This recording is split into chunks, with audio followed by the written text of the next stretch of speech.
फसल की खबर मिलते ही सेठ लखन के पास पहुंच जाता है। अरे लखन, शर्त याद है ना तुम्हें? आधा मेरा और आधा तुम्हारा। हाँ सेठ जी, मुझे सब कुछ याद है। आधा आपका और आधा मेरा। और आपने कहा था कि नीचे का हिस्सा मेरा होगा और ऊपर का हिस्सा आपका होगा, तो आप ऊपर का हिस्सा ले सकते हैं। अरे सेठ जी, इसने तो चालाकी मार दी। यह गेहूं का फसल नहीं है, यह तो प्याज की फसल है। अरे ये क्या, इस बार तुमने प्याज लगाया है? हाँ सेठ जी, पिताजी ने सालों से गेहूं की ही फसल लगा रहे थे, तो मैंने सोचा इस बार प्याज की फसल लगा लेता हूँ। अरे मैं क्या करूंगा इस घास फूस को लेकर, जबकि सारे प्याज तुम ले रहे हो। आप ही की शर्त है सेठ जी, आप ही ने बताया था, और अब आप शर्त मानने को तैयार नहीं है। मैं कुछ नहीं जानता, आप अपना ऊपर का हिस्सा ले जाइए। यह कहानी है उद्यमनगर नामक गांव की, जहां सेठ जंगीलाल नाम का एक सेठ रहता था, जो बहुत ही लालची था। किसानों को बहला फुसलाकर ठेके पर खेत में काम करवाता था और बाद में उनके सामने शर्त रखकर उनका हक मार लेता था। देखो चंदू, ये गरीब किसान भी बड़े अजीब होते हैं। जानवरों की तरह दिन रात मेहनत करते हैं और बदले में 2 वक्त की रोटी के लिए तरसते रहते हैं। और मुझे देखो, मुझ जैसा मालिक बस बैठे बैठे हुक्म चलाता है और सारी फसल मेरे गोदामों में भर जाती है। सच कहते हो सेठ जी, पूरा गांव आपकी मुट्ठी में है।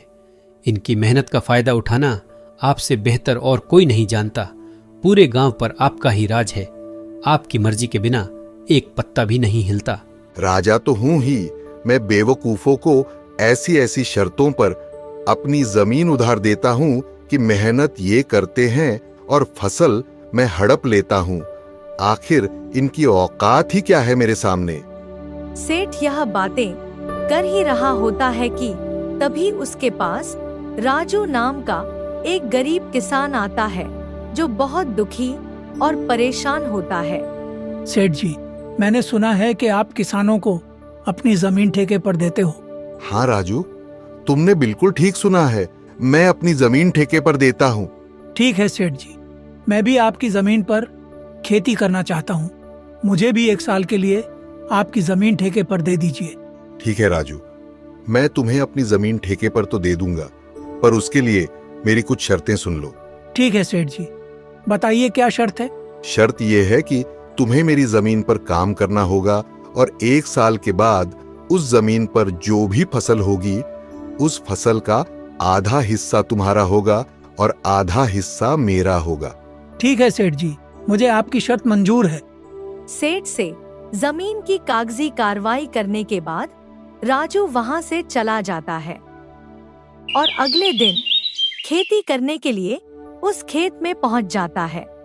चलो सेठ जी से जमीन तो मिल गई है, अब इसमें खेती करता हूँ। उम्मीद है कि इस साल अच्छी फसल होगी। मुझे बहुत मेहनत करना होगा, तभी मेरे हिस्से में कुछ बच पाएगा। राजू दिन रात कड़ी मेहनत करता है और कुछ महीनों बाद फसल उगकर तैयार हो जाती है। राजू अब अपनी उस फसल की कटाई कर देता है और बोरा में सारा फसल भर देता है। चलो भाई, इस साल तो बहुत अच्छी फसल हुआ है। अगर आधा सेठ भी ले जाएगा तो भी मेरे हिस्से में कुछ तो आ ही जाएगा। राजू की उगाई हुई फसल की खबर सेठ जंगीलाल के कानों तक पहुंचती है। अरे सेठ जी, सुनते हो क्या? आज राजू अपनी फसल की कटाई कर रहा है। इस साल तो राजू की फसल बहुत अच्छी हुई है। क्या सच में? यह तो बहुत अच्छी खबर है कि राजू आज फसल की कटाई कर रहा है। चलो चलकर देखते हैं। यह बोलकर जंगीलाल सेठ खेत की ओर चला जाता है। खेत पर पहुंचकर वह राजू से कहता है, अरे राजू, फसल तैयार हो गई है क्या? इस बार तो तुम्हारी फसल काफी अच्छी लग रही है। हाँ सेठ जी, इस बार मैंने गेहूं की फसल लगाई थी। काफी मेहनत करने के बाद इतनी अच्छी फसल हुई है। अब तो मैंने कटाई भी शुरू कर दी है। अरे यार, तेरी मेहनत से कुछ नहीं हुआ है, ये तो मेरी उपजाऊ जमीन का कमाल है। तुम्हारी मेहनत हो या ना हो, फसल तो होगी ही। सेठ जी, खेत भले ही उपजाऊ हो, लेकिन अगर वहाँ मेहनत नहीं होगी तो फसल कैसे होगी? मैंने बहुत मेहनत की है इस पर। ज्यादा मत बोल राजू, मेहनत तो किराए के मजदूर भी करते हैं। असली कमाई का हकदार वही है जिसकी जमीन है। शर्त के मुताबिक अब जल्दी से मेरे हिस्से की आधी फसल निकाल, ताकि मैं चलूं यहाँ से। मुझे और भी काफी काम है।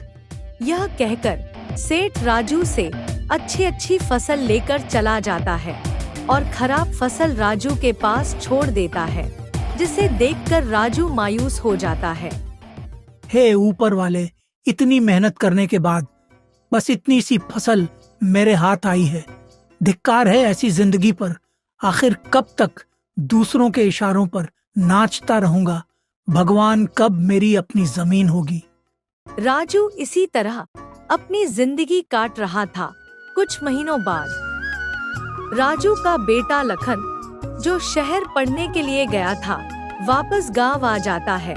गांव आने पर जब उसने गांव का नजारा देखा तो उसे बहुत दुख हुआ। पिताजी, हमारे गांव का यह हाल क्यों है?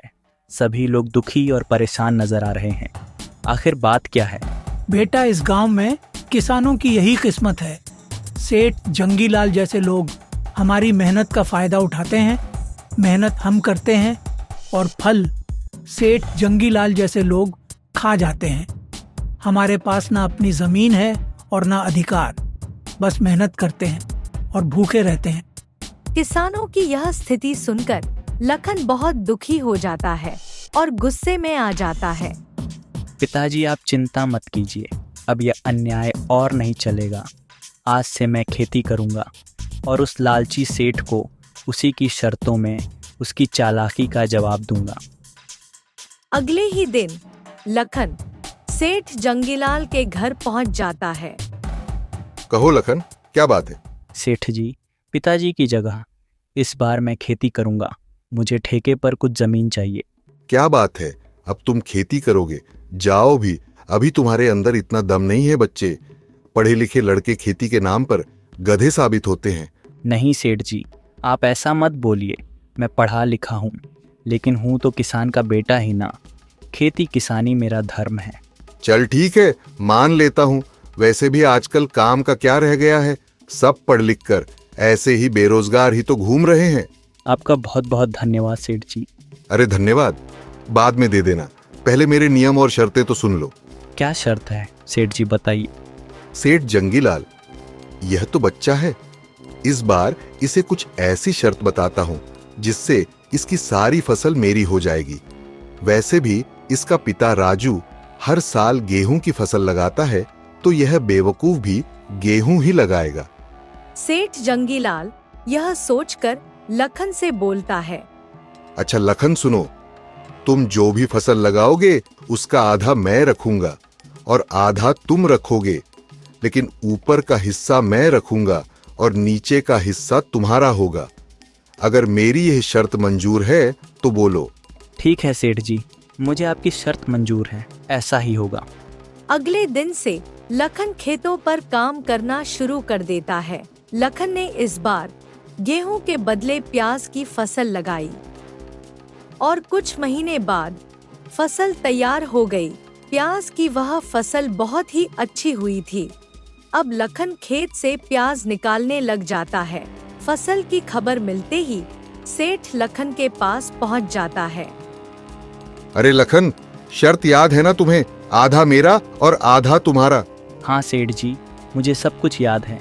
आधा आपका और आधा मेरा। और आपने कहा था कि नीचे का हिस्सा मेरा होगा और ऊपर का हिस्सा आपका होगा, तो आप ऊपर का हिस्सा ले सकते हैं। अरे सेठ जी, इसने तो चालाकी मार दी। यह गेहूं का फसल नहीं है, यह तो प्याज की फसल है। अरे ये क्या, इस बार तुमने प्याज लगाया है? हाँ सेठ जी, पिताजी ने सालों से गेहूं की ही फसल लगा रहे थे, तो मैंने सोचा इस बार प्याज की फसल लगा लेता हूँ। अरे मैं क्या करूंगा इस घास फूस को लेकर, जबकि सारे प्याज तुम ले रहे हो। आप ही की शर्त है सेठ जी, आप ही ने बताया था, और अब आप शर्त मानने को तैयार नहीं है। मैं कुछ नहीं जानता, आप अपना ऊपर का हिस्सा ले जाइए। इस तरह लखन ने चालाकी दिखाते हुए लालची सेठ को मुंह तोड़ जवाब दिया और सभी प्याज लेकर घर आ गया और घास फूस उस सेठ के हिस्से छोड़ आया।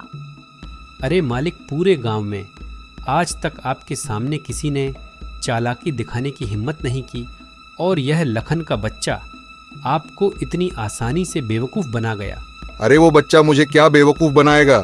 आने दो उसे, इस बार तो मैं उसको ऐसा सबक सिखाऊंगा कि मुझसे दोबारा उलझने की कोशिश नहीं करेगा।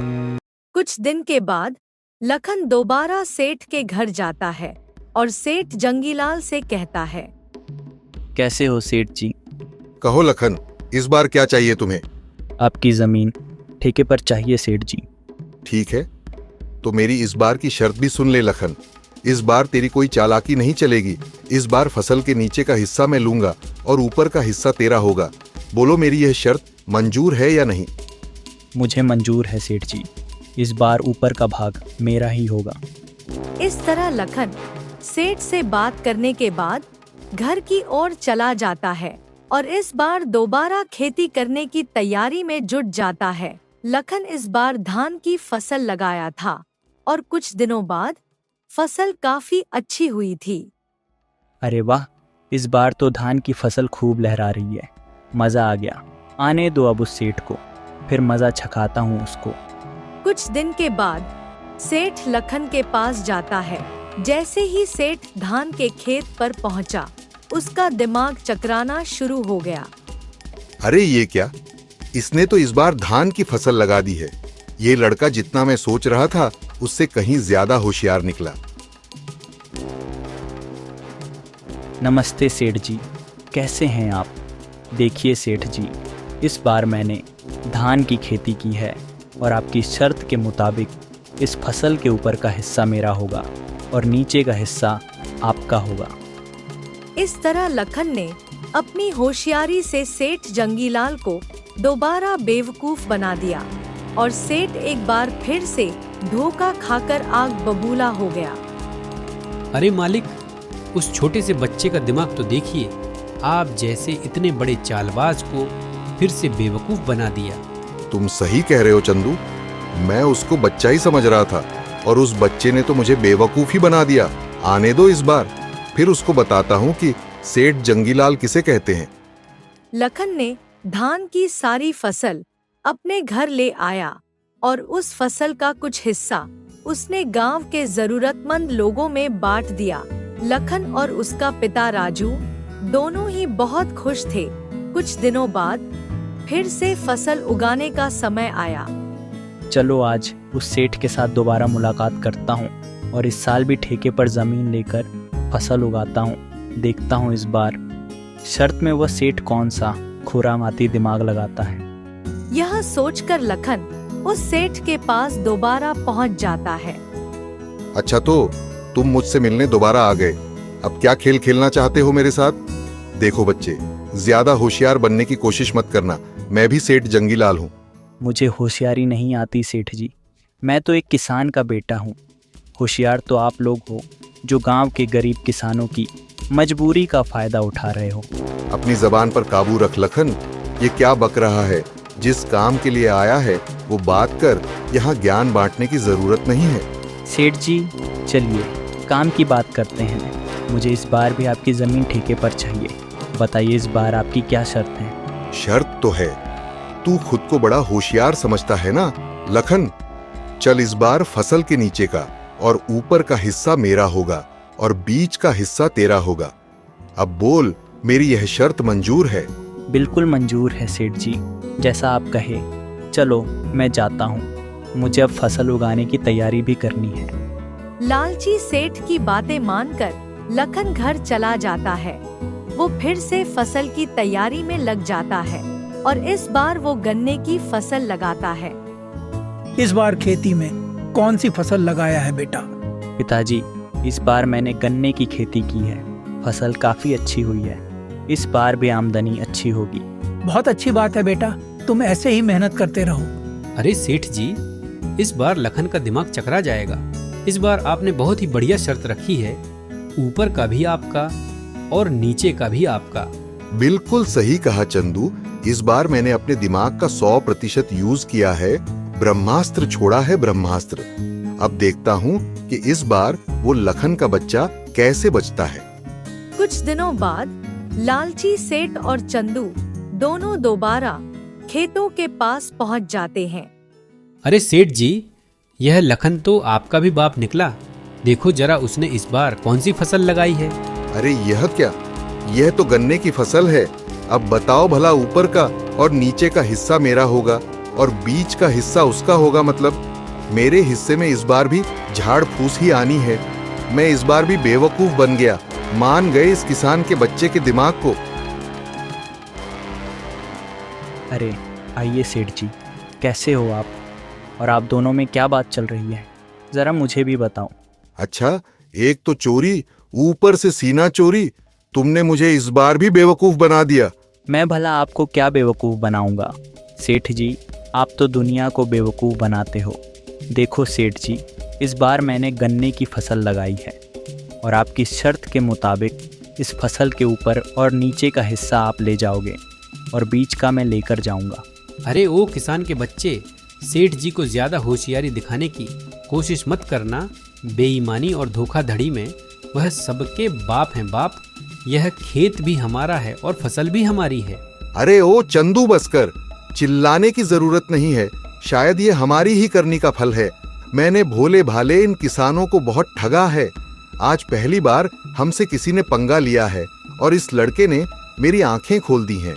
मैं समझ चुका हूं कि अब मैं किसी किसान को परेशान नहीं करूंगा। सबकी मेहनत का बराबर पैसा दूंगा और जितने भी किसानों की जमीन मेरे पास गिरवी है, मैं वह सब वापस कर दूंगा। सेठ जी, आपने बहुत अच्छी बात कही है। एक किसान दिन रात मेहनत करता है अपने लिए और अपने परिवार के लिए। ना कभी अच्छे कपड़े खरीद पाता है और ना ही कभी अच्छा खाना खा पाता है। दिन रात दूसरों का पेट भरने के लिए वह अपना पेट जलाकर मेहनत करता है। ऐसे में इनको तरसाना ठीक नहीं है। इनका हक तो इनको मिलना ही चाहिए। इस तरह लखन अपनी मेहनत और चतुराई से उस लालची सेठ को सही रास्ते पर ले आया और सेठ ने सभी किसानों की जमीन और पैसा उनको वापस कर दिया।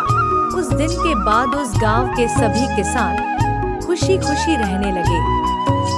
दोस्तों, कहानी अच्छी लगी तो लाइक जरूर करें और ऐसी ही मजेदार कहानियों के लिए चैनल को सब्सक्राइब करना बिल्कुल ना भूलें।